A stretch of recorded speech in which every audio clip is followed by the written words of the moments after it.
اس امت کی بربادی کا سبب، اس امت کی ہلاکت کا سبب یہ امت سابقہ امتوں کی طرح اس کا ایک کثیر حصہ اللہ پر خالص ویسے ایمان نہیں لاتا جیسے محمد رسول اللہ اور اس کے صحابہ ایمان لائے صلی اللہ علیہ وسلم۔ ہم میں سے کچھ لوگ 2 الہ مانتے ہیں، کوئی 3 مانتا ہے، کوئی 5 مانتے ہیں۔ آپ نے سنا ہوگا کہتے ہیں لی خمسہ اطفی بہا حر الوبا مصطفیٰ مرتضیٰ وابنیہما والفاطمہ۔ ہمارے مشکل کشا پنجتن پاک، انڈیا پاکستان کی بسوں پہ لکھا تھا پنجتن پاک کا صدقہ۔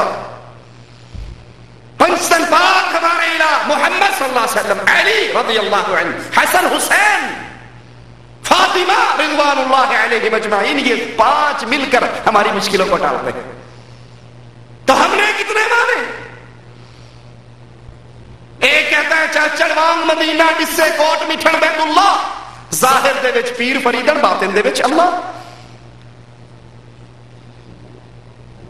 کہ چاچڑ وانگ میرے پیر کا شہر مدینہ جیسا، کوٹ مٹھن بیت اللہ میرے پیر کا شہر کوٹ مٹھن بیت اللہ جیسا، ظاہر دے وچ پیر فریدن، باطن دے وچ اللہ۔ بظاہر جاؤ گے بابا غلام فرید بیٹھا ہوگا، حقیقت میں وہ اللہ ہوگا۔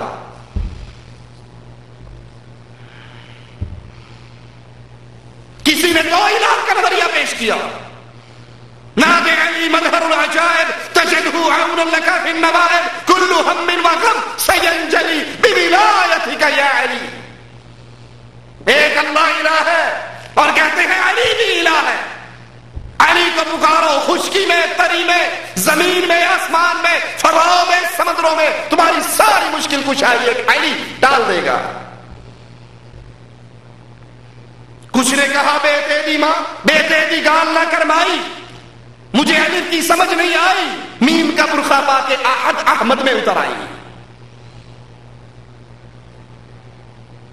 صوفیاء نے کچھ قدم آگے بڑھایا، کہا نہیں تم تو 2 اللہ 3 اللہ 4 اللہ کی بات کرتے ہو، نہیں، ایک من گھڑت جھوٹی روایت پیش کی، کنتو کنزا مخفیا، اللہ چھپا ہوا خزانہ تھا، اللہ نے اپنے آپ کو ظاہر کرنا چاہا، اب ہر چیز میں اللہ۔ نصرت فتح علی خان جیسا تھا اللہ ویسا اس سے حساب لے لے۔ اس شیطان نے قوالی گائی، پاکستان کی فضاؤں میں آج بھی گونجتی ہے، کہتا ہے جدھر دیکھوں تو ہی تو، ادھر بھی تو ادھر بھی تو، مسجد میں تو، مندر میں تو، میخانے میں تو ایک گورکھ دھندا ہے۔ ہاتھ میں آئے تو رام، ہندوؤں کے مندر میں رام ہوتا ہے نا، ہاتھ میں آئے تو رام، ہاتھ میں نہ آئے تو رحیم۔ مسجد میں تو، مندر میں تو، میخانے میں تو، ہر چیز اللہ ہے۔ فضائل صدقات کے اندر مولوی ذکریہ لکھتا ہے، اے اللہ جو تو وہ میں، جو میں وہ تو، تیرا ذل تیرا عکس تیرا سایہ، ساری کائنات تیری ہی تصویر ہے۔ مولوی امداد اللہ مہاجر مکی لکھتا ہے، بندہ ظاہری وجود سے پہلے خود الہ تھا، اب بندہ ہی خدا کے ظاہر ہے۔ عورت مظہر ہے مرد کا، مرد مظہر ہے عورت کا، عورت مظہر ہے اللہ کا۔ ابن عربی کہتا ہے العبد رب والرب عبد یا لیت شعری من المکلف، بندہ خدا ہے، خدا بندہ ہے، مجھے نہیں پتا شریعت کس کے لیے آئی ہے۔ یہ جرم تو یہود و نصارہ کے تھے، کسی نے 2 اللہ مانے، کسی نے 4 مانے، اور یہاں صوفیاء نے راستہ صاف کر کے کہا العبد رب، بندہ خود اللہ ہے۔ الا الذین آمنوا، جہنم کی آگ سے بچنے کا راستہ ایمان، کھڑا خالص 2 ٹوک ننگا، بغیر شراکت کے، بغیر کسی تیسری ہستی کو ساتھ ملائے کے، اللہ پر ایمان، وہ اللہ کے الہ ہے، اپنی ذات میں کوئی اس کا شریک نہیں۔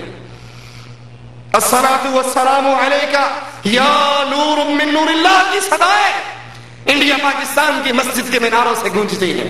کیا مطلب؟ الصلاۃ والسلام علیک یا نور من نور اللہ، محمد آپ اللہ کے نور کا پیس ہے، ٹکڑا ہے، جزو ہے، آپ پر سلامتی ہے۔ عیسائیوں کا جرم کیا ہے؟ ان کا ایمان کیوں برباد ہوا؟ وہ اللہ کو ایک نہیں مانتے تھے، امت اسلام کی عمر رہی ہے، یہ بھی اللہ کو ایک نہیں 2 3 4 5 مانتی ہے۔ تکاد السماوات یتفطرن منہ وتنشق الارض وتخر الجبال هدا ان دعوا للرحمن ولدا، قریب ہے آسمان پھٹ جائے، زمین پھٹ جائے، پہاڑ ریزہ ریزہ ہو جائے، ظالموں نے رب کا بیٹا بنا دیا۔ محمد یار گڑھی دیوان محمدی کتاب لاہور سے شائع ہوئی، مکتبہ ہمدرد سے، اس میں لکھتے ہیں گر مولوی محمد نے محمد صلی اللہ علیہ وسلم کو خدا مان لیا پھر تو مسلمان ہے، دغا باز نہیں۔ اگر محمد کو خدا مانتا ہے تو مسلمان ہے، خدا نہیں مانتا، خدا سے جدا مانتا ہے تو دغا باز ہے۔ ایک شیعہ ذاکر اپنی مجلس میں کہتا ہے توبہ توبہ توبہ، علی نو خدا اکھنے ہاں، نہ خدا سے جدا اکھنے ہاں، علی نہ خدا ہے نہ خدا سے جدا ہے۔ ہم نے کتنے الہ بنا رکھے ہیں۔ تذکرہ غوثیہ کے اندر غوث علی شاہ قلندر لکھتا ہے ایک جھوٹی روایت کہ رسول اللہ صلی اللہ علیہ وسلم نے پوچھا علی سے، جبرائیل سے وحی کہاں سے لاتے ہو؟ کہا عرش کے نیچے سدرۃ المنتہا پہ ٹھہر جاتا ہوں، وہی آتی ہے لے کر آپ تک آ جاتا ہوں۔ کہا کبھی دیکھا وہی دینے والا کون ہے؟ کہا نہیں دیکھا۔ کہا اب ذرا جاؤ تو دیکھنا۔ جبرائیل عرش پہ پہنچے، پردے ہٹا کر دیکھا تو خود محمد بیٹھے ہوئے تھے۔ منتظر عباس نقوی کی کتاب راولپنڈی سے شائع ہوئی حفاظت قرآن، اس میں لکھتا ہے جب معراج پر اللہ کے نبی گئے، ان کے باطنی عقیدے کے مطابق عرش پہ پہنچے تو وہاں ایک پردہ لٹکا ہوا تھا۔ اللہ کے نبی نے کہا اللہ یہ پردہ کیسا ہے؟ تو اللہ نے پردہ ہٹایا، پیچھے علی بیٹھے ہوئے تھے۔ کہا اسی کی ولایت بتانے کے لیے تو تجھے یہاں بلایا ہے۔ ہمارے الہ کتنے ہیں؟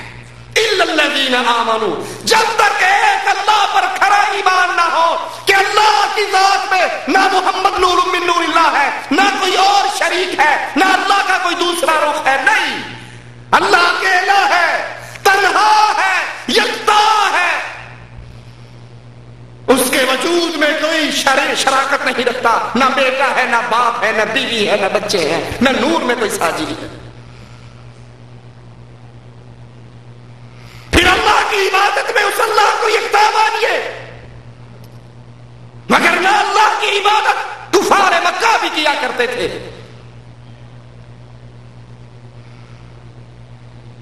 ان کا مال آتا، ان کی تجارت آتی، ان کے بکرے آتے، جانور آتے، وہ اللہ کے لیے اس میں سے حصہ بنا دیتے اور اپنے اولیاء کے لیے بھی حصہ بنا دیتے۔ نہیں، عبادت میں بھی اللہ اکیلا ہے، سجدہ اللہ کے لیے، رکوع اللہ کے لیے، قیام اللہ کے لیے، سجدہ اللہ کے لیے، نظر اللہ کے لیے، نیاز اللہ کے لیے، قربانی اللہ کے لیے، ایک ایک عمل جو خالص اللہ کے لیے ہے، امید ہو، توکل ہو، بھروسہ ہو، محبت ہو، ڈر ہو، یہ خالص اللہ کی عبادت ہے، اس میں کوئی اور شریک۔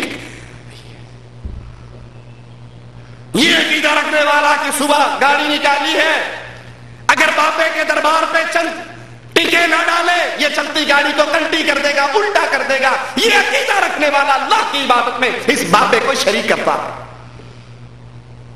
ڈر اللہ کا، تحت الاسباب تو کسی سے ڈرا جا سکتا ہے، لیکن اسباب کے بغیر ڈر ایک اللہ کا۔ جو یہ ڈر رکھتا ہے اگر 11ویں کا دودھ نہ دیا بابا بھینس مار دے گا، وہ اللہ کی اس عبادت میں غیر اللہ کو شریک بنا رہا ہے۔ چور چوری کر لے، اسے کہا جائے آؤ مسجد میں آ کر قسم اٹھاؤ، وہ قسم اٹھانے کے لیے تیار ہو جاتا ہے کہ جناب میں قسم اٹھاتا ہوں میں نے چوری نہیں کی۔ اس کو کہا جائے آ جاؤ معین الدین کے دربار کی کنڈی کھول دو، وہ کاپ کاپ کے وہیں مر جاتا ہے کہ بابا ٹانگ توڑ دے گا۔ اللہ کا وہ ڈر نہیں جو غیروں کا ڈر ہے، یہ اللہ کی عبادت میں غیروں کو شریک بنا چکا ہے، اس کا ایمان فیل ہے۔ اللہ کی صفات میں غیروں کو شریک کرنا، جیسے اللہ مشکل کشا ویسے علی مشکل کشا، جیسے اللہ حاجت روا ویسے نبی حاجت روا، اس پر ایمان لائیے، اس کی عبادت میں، اس کی ذات میں، اس کی صفات میں کسی اور کو شریک نہ کیجیے۔ لیکن کیا اس ایمان لانے سے جہنم سے آگ، جہنم کی آگ سے چھٹکارا ہو جائے گا، نجات مل جائے گی؟ نہیں، یہ نجات کی سیڑھی کا پہلا سٹیپ ہے کہ آپ کی توحید کھری ہو، الا الذین آمنوا وعملوا الصالحات۔ ایمان لانے کے بعد پھر چلے کرو، پھر تسبیح لے کے بیٹھ جاؤ، منکے پھیرتے رہو، پھر کھانا سامنے رکھ کے سورۃ یاسین پڑھتے رہو، پھر گٹھلیوں میں آیت کریمہ کا ورد کرتے رہو، پھر مرنے والے